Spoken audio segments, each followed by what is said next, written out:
काम पडलं की डायरेक्ट पेटीवरच औषध आणायला लागले.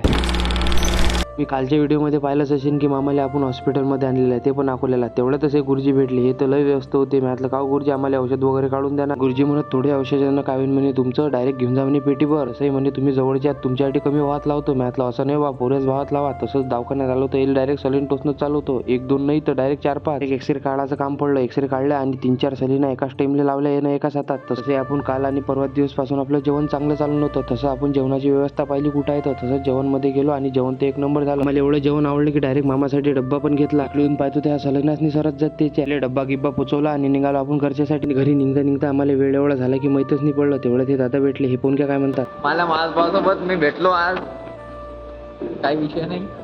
हे त्यांच्यासोबत खूप जण आले होते. ते म्हणे आम्हाला तर घे म्हणे ब्लॉगमध्ये. मी म्हटलं ठीक आहे तुम्हाला पण घेतो. तसंच त्याचा मावस भाऊ पण आला होता आणि जेवायला पण चांगलं झालं होतं. तसंच जेवण वगैरे केलं. आम्ही लवकर गाडीत बसलो आणि हे अक्षय कुमारच्या स्टाईलमध्ये स्टाईल मारत आले. आवडलं असेल तर फॉलो करून घ्या.